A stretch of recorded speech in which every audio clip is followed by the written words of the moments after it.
हरे कृष्णा। जय श्री हरि। प्रेम से बोलिए विष्णु भगवान जी की जय। आप सभी भक्तों पर बृहस्पति देव की कृपा सदा सर्वदा बनी रहे। आज मार्गशीर्ष मास के दूसरा गुरुवार का दिन है और आज आप सभी श्रवण करेंगे बृहस्पति देव की महापुण्य फल देने वाली कथा। इस कथा को सुनने से भक्तों की सारी मनोकामना बृहस्पति देव अवश्य ही पूरी करते हैं। तो आइए भक्तों, बड़े ही श्रद्धा और प्रसन्नचित मन से श्रवण करते हैं बृहस्पति देव की प्रेत कथा। प्राचीन काल की बात है। किसी राज्य में एक बड़ा प्रतापी और दानी राजा राज्य करता था। वह हर गुरुवार को व्रत रखकर दीन दुखियों की मदद करके पुण्य प्राप्त करता था। परंतु ये बात उसकी रानी को अच्छी नहीं लगती थी। वह न तो व्रत करती थी और न ही दान पुण्य में विश्वास रखती थी। इतना ही नहीं, वह राजा को भी ऐसा करने से मना करती थी। एक समय की बात है। राजा शिकार खेलने के लिए वन में गए। घर पर रानी और दासी थी। उसी समय गुरु बृहस्पति देव साधु का रूप धारण कर राजा के दरवाजे पर भिक्षा मांगने आए। साधु ने जब रानी से भिक्षा मांगी तो वह कहने लगी, हे साधु महाराज, मैं इस दान और पुण्य से तंग आ गई हूँ। आप कोई ऐसा उपाय बताएं जिससे कि सारा धन नष्ट हो जाए और मैं आराम से रह सकूं। इतना सुनकर बृहस्पति देव ने कहा, हे देवी, तुम बड़ी विचित्र हो। संतान और धन से कोई दुखी होता है। अगर अधिक धन है तो उसे शुभ कार्यों में लगाओ, कुंवारी कन्याओं का विवाह कराओ, विद्यालय और बाग बगीचे का निर्माण कराओ, जिससे तुम्हारे दोनों लोग सुधरे। परंतु साधु की इन बातों से रानी को खुशी नहीं हुई। उसने कहा कि मुझे ऐसे धन की आवश्यकता नहीं है जिसे मैं दान दूं और जिसे संभालने में मेरा सारा समय नष्ट हो जाए। तब साधु ने कहा, अगर तुम्हारी ऐसी इच्छा है तो मैं जैसा तुम्हें बताता हूँ तुम वैसा ही करना। गुरुवार के दिन तुम घर को गोबर से लिपना, अपने बालों को पीली मिट्टी से धोना, राजा से हजामत बनाने को कहना, भोजन में मांस मदिरा का प्रयोग करना, कपड़े धोबी के यहाँ धुलने देना। इस प्रकार 7 बृहस्पतिवार करने से तुम्हारा समस्त धन नष्ट हो जाएगा। इतना कहकर साधु के रूप में बृहस्पति देव अंतर्ध्यान हो गए। साधु के अनुसार कई बातों को पूरा करते हुए रानी को केवल 3 बृहस्पतिवार ही बीते थे कि उसकी समस्त धन संपत्ति नष्ट हो गई। भोजन के लिए राजा का परिवार तरसने लगा। तब एक दिन राजा ने रानी से बोला कि हे रानी, तुम यहीं रहो, मैं दूसरे देश को जाता हूँ, क्योंकि यहाँ पर सभी लोग मुझे जानते हैं, इसलिए मैं कोई छोटा कार्य नहीं कर सकता। ऐसा कहकर राजा दूसरे देश चला गया। वहाँ वह जंगल से लकड़ी काट कर लाता और शहर में बेचता। इस तरह वह अपना जीवन व्यतीत करने लगा। इधर राजा के परदेश जाते ही रानी और दासी दुखी रहने लगी। एक बार जब रानी और दासी को 7 दिन तक बिना भोजन के रहना पड़ा तो रानी ने अपनी दासी से कहा, हे दासी, पासी के नगर में मेरी बहन रहती है। वह बड़ी धनवान है। तो उसके पास जा और कुछ ले आ, ताकि थोड़ी बहुत गुजर बसर हो जाए। दासी रानी की बहन के पास गई। उस दिन गुरुवार था और रानी की बहन उस समय बृहस्पतिवार व्रत की कथा सुन रही थी।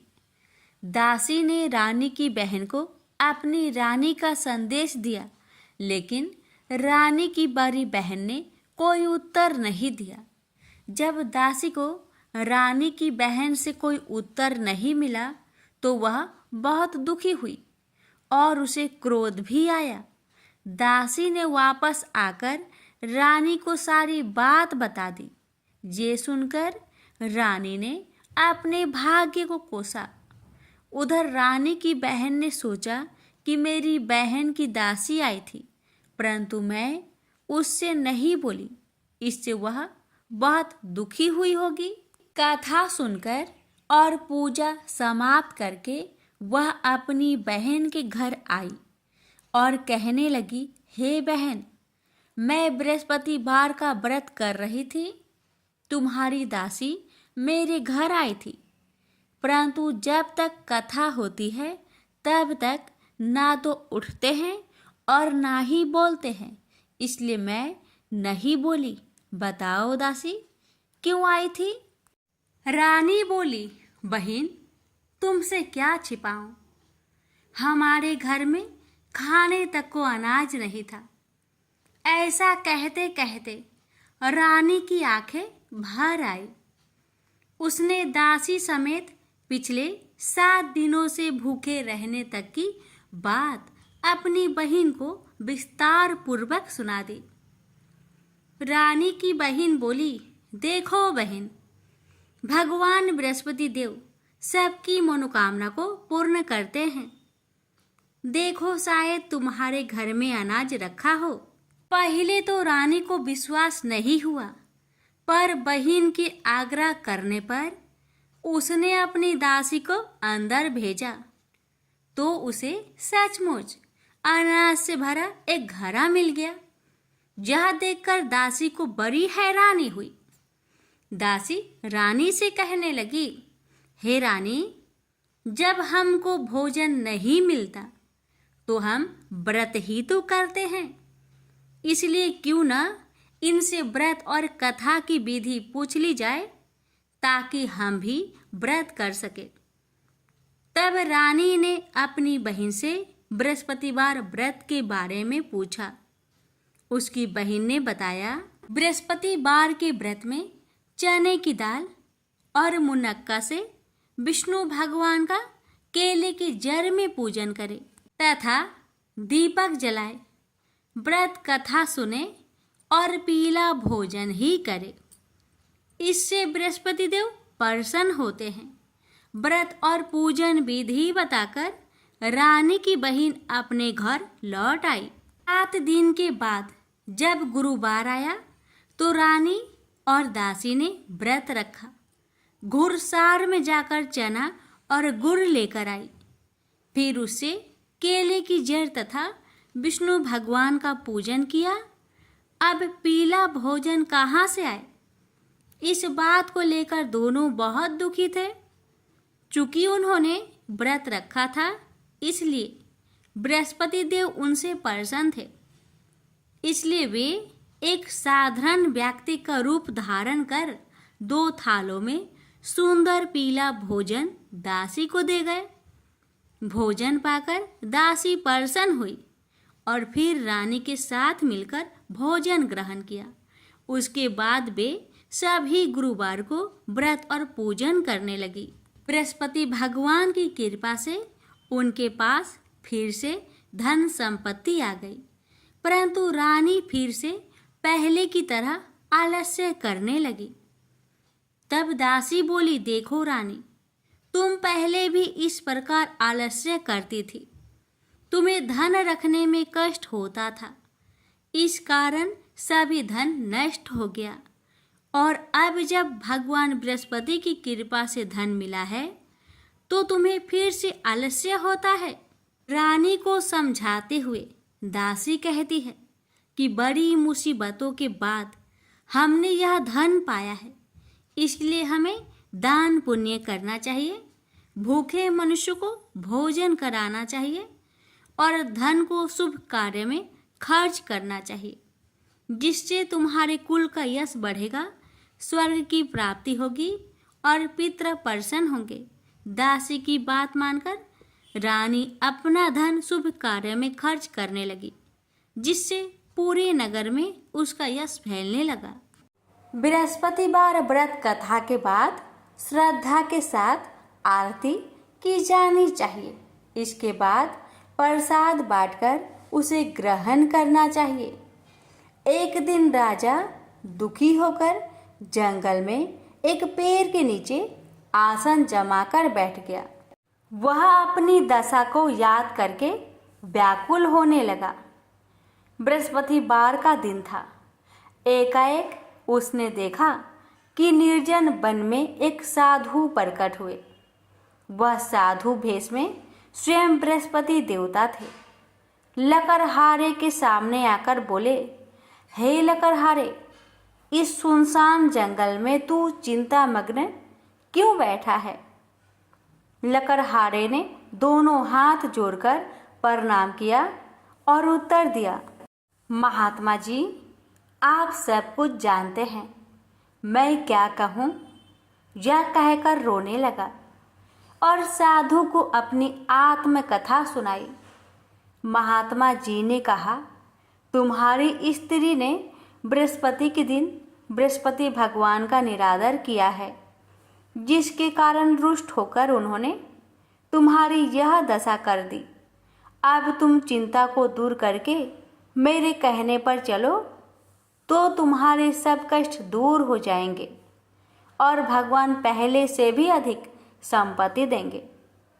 तुम बृहस्पतिवार के दिन कथा किया करो। 2 पैसे के चने मुनक्का लाकर उसका प्रसाद बनाओ और शुद्ध जल से लोटे में शक्कर मिलाकर अमृत तैयार करो। कथा के पश्चात अपने सारे परिवार और सुनने वाले प्रेमियों में अमृत व प्रसाद बांटकर आप भी ग्रहण करो। ऐसा करने से भगवान तुम्हारी सब मनोकामनाएं पूरी करेंगे। साधु के ऐसे वचन सुनकर लकड़हारा बोला, हे प्रभु, मुझे लकड़ी बेचकर इतना पैसा नहीं मिलता जिससे भोजन के उपरांत कुछ बचा सकूं। मैंने रात्रि में अपने स्त्री को व्याकुल देखा है और मेरे पास कुछ भी नहीं जिससे मैं उसकी खबर मंगा सकूं। साधु ने कहा, हे लकड़हारे, तुम किसी बात की चिंता मत करो। बृहस्पति के दिन तुम रोजाना की तरह लकड़ियां लेकर शहर को जाओ। तुम्हारे रोज से दुगुना धन प्राप्त होगा, जिससे तुम भली भांति भोजन कर लोगे तथा बृहस्पति देव की पूजा का सामान भी आ जाएगा। इतना कहकर साधु अंतर्ध्यान हो गए। धीरे धीरे समय व्यतीत होने पर फिर वही बृहस्पतिवार का दिन आया। लकड़हारा जंगल से लकड़ी काटकर किसी शहर में बेचने गया। उसे उस दिन और दिन से अधिक पैसा मिला। राजा ने चना गुड़ आदि लाकर गुरुवार का व्रत किया। उस दिन से उसके सभी कलेश दूर हुए। परंतु जब दोबारा गुरुवार का दिन आया तो बृहस्पतिवार का व्रत करना भूल गया। इस कारण बृहस्पति भगवान नाराज हो गए। उस दिन उस नगर के राजा ने विशाल यज्ञ का आयोजन किया तथा शहर में यह घोषणा करा दी कि कोई भी मनुष्य अपने घर में भोजन न बनावे, न आग जलावे। समस्त जनता मेरे यहाँ भोजन करने आवे। इस आज्ञा को जो न मानेगा उसे फांसी की सजा दी जाएगी। इस तरह की घोषणा संपूर्ण नगर में करवा दी गई। राजा की आज्ञा अनुसार शहर के सभी लोग भोजन करने गए, लेकिन लकड़हारा कुछ देर से पहुंचा, इसलिए राजा उसको अपने साथ घर लिवा ले गए और ले जाकर भोजन करा रहे थे तो रानी की दृष्टि उस खूंटी पर पड़ी जिस पर उसका हार लटका हुआ था। वह वहां पर दिखाई नहीं दिया। रानी ने निश्चय किया कि मेरा हार इस मनुष्य ने चुरा लिया है। उसी समय सिपाहियों को बुलवाकर उसको कारागार में डलवा दिया।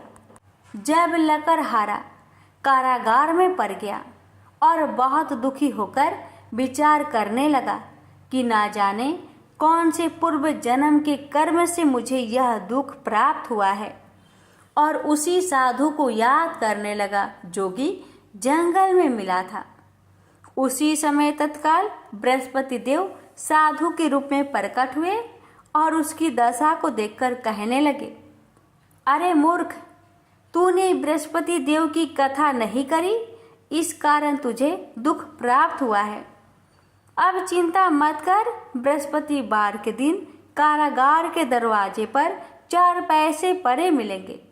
उनसे तू बृहस्पति देव की पूजा करना, तेरे सभी कष्ट दूर हो जाएंगे। बृहस्पति के दिन उसे 4 पैसे मिले। लकड़हारे ने कथा कही। उसे रात्रि को बृहस्पति देव ने उस नगर के राजा को सपने में कहा, हे राजा, तुमने जिस आदमी को कारागार में बंद किया है वह निर्दोष है, वह राजा है, उसे छोड़ देना। रानी का हार उसी खूंटी पर लटका है। अगर तू ऐसा नहीं करेगा तो मैं तेरे राज्य को नष्ट कर दूंगा। इस तरह रात्रि के सपनों को देखकर राजा प्रातः काल उठा और खूंटी पर हार देखकर लकड़हारे को बुलाकर क्षमा मांगी तथा लकड़हारे को योग सुंदर वस्त्र आभूषण देकर विदा कर दिया। बृहस्पति देव की आज्ञा अनुसार लकड़हारा अपने नगर को चल दिया। राजा जब अपने नगर के निकट पहुंचा तो उसे बड़ा आश्चर्य हुआ। नगर में पहले से अधिक बाग, तालाब, कुएं तथा बहुत सी धर्मशाला, मंदिर आदि बन गई है। राजा ने पूछा, यह किसका बाग और धर्मशाला है? तब नगर के सब लोग कहने लगे, यह सब रानी और बांदी की है। तो राजा को आश्चर्य हुआ और गुस्सा भी आया। जब रानी ने यह खबर सुनी कि राजा आ रहे हैं तो उन्होंने बांदी से कहा कि हे दासी, देख, राजा हमको कितनी बुरी हालत में छोड़ गए थे। हमारी ऐसी हालत देखकर वह लौट न जाए, इसलिए तू दरवाजे पर खड़ी हो जा। आज्ञा अनुसार दासी दरवाजे पर खड़ी हो गई। राजा आए तो उन्हें अपने साथ लिवा लाई। तब राजा ने क्रोध करके अपनी रानी से पूछा कि यह धन तुम्हें कैसे प्राप्त हुआ? तब उन्होंने कहा, हमें यह सब धन बृहस्पति देव के इस व्रत के प्रभाव से प्राप्त हुआ है। राजा ने निश्चय किया कि 7 रोज बाद तो सभी बृहस्पति देव का पूजन करते हैं, परंतु मैं प्रतिदिन दिन में 3 बार कहानी तथा रोज व्रत किया करूंगा। अब हर समय राजा ने दुपट्टे में चने की दाल बांधी रहती तथा दिन में 3 बार कहानी कहता। एक रोज राजा ने विचार किया कि चलो अपनी बहन के यहाँ हो आवे। इस तरह निश्चय कर राजा घोड़े पर सवार हो अपनी बहन के यहाँ को चलने लगा। मार्ग में उसने देखा कि कुछ आदमी एक मुर्दे को लिए जा रहे हैं। उन्हें रोककर राजा कहने लगा, अरे भाइयों, मेरी बृहस्पति देव की कथा सुन लो। वे बोले, लो, हमारा तो आदमी मर गया है, इसको अपनी कथा की परी है। परंतु कुछ आदमी बोले, अच्छा कहो, हम तुम्हारी कथा भी सुनेंगे। राजा ने दाल निकाली और जब कथा आधी हुई थी कि मुर्दा हिलने लग गया, और जब कथा समाप्त हो गई तो राम राम करके मनुष्य उठकर खड़ा हो गया। आगे मार्ग में उसे एक किसान खेत में हल चलाता मिला। राजा ने उसे देख और उससे बोले, अरे भैया, तुम मेरी बृहस्पतिवार की कथा सुन लो। किसान बोला, जब तक मैं तेरी कथा सुनूंगा तब तक 4 हरैया जोत लूंगा। जा अपनी कथा किसी और को सुनाना। इस तरह राजा आगे चलने लगा। राजा के हंसते ही बैल पछाड़ खाकर गिर गए तथा किसान के पेट में बड़ी जोर का दर्द होने लगा। उस समय उसकी माँ रोटी लेकर आई। उसने जब यह देखा तो अपने पुत्र से सब हाल पूछा और बेटे ने भी सभी हाल कह दिया। तो बुढ़िया दौड़ी दौड़ी उस घोड़ सवार के पास गई और उससे बोली कि मैं तेरी कथा सुनूंगी, तू अपनी कथा मेरे खेत पर चलकर ही कहना। राजा ने बुढ़िया के खेत पर जाकर कथा कही। इसके सुनते ही वह बैल उठ खड़ा हुई तथा किसान के पेट का दर्द भी बंद हो गया। राजा अपनी बहन के घर पहुंचा। बहन ने भाई की खूब मेहमानी की। दूसरे रोज प्रातःकाल राजा जागा तो वह देखने लगा कि सब लोग भोजन कर रहे हैं। राजा ने अपनी बहन से कहा, ऐसा कोई मनुष्य है जिसने भोजन नहीं किया हो? मेरी बृहस्पतिवार की कथा सुन ले। बहन बोली, हे भैया, यह देश ऐसा ही है कि पहले यहाँ लोग भोजन करते हैं, बाद में अन्य काम करते हैं। अगर कोई पड़ोस में हो तो देख आऊं। वह ऐसा कहकर देखने चली गई, परंतु उसे कोई ऐसा व्यक्ति नहीं मिला जिसने भोजन न किया हो। अतः वह एक कुम्हार के घर गई जिसका लड़का बीमार था। उसे मालूम हुआ कि उनके यहाँ 3 रोज से किसी ने भोजन नहीं किया है। रानी ने अपने भाई की कथा सुनने के लिए कुम्हार से कहा। वह तैयार हो गया। राजा ने जाकर बृहस्पतिवार की कथा कही, जिसको सुनकर उसका लड़का ठीक हो गया। अब तो राजा की प्रशंसा होने लगी। एक रोज राजा ने अपनी बहन से कहा कि हे बहन, हम अपने घर को जाएंगे, तुम भी तैयार हो जाओ। राजा की बहन ने अपनी सास से कहा। सास ने कहा, हाँ चली जा, परंतु अपने लड़कों को मत ले जाना, क्योंकि तेरे भाई के कोई औलाद नहीं है। बहन ने अपने भैया से कहा, हे भैया, मैं तो चलूंगी पर कोई बालक नहीं जाएगा। राजा बोला, जब कोई बालक नहीं चलेगा तब तुम ही क्या करोगी? बड़े दुखी मन से राजा अपने नगर को लौट आया। राजा ने अपनी रानी से कहा, हम निरवंशी है, हमारा मुंह देखने का धर्म नहीं है और कुछ भोजन आदि नहीं किया।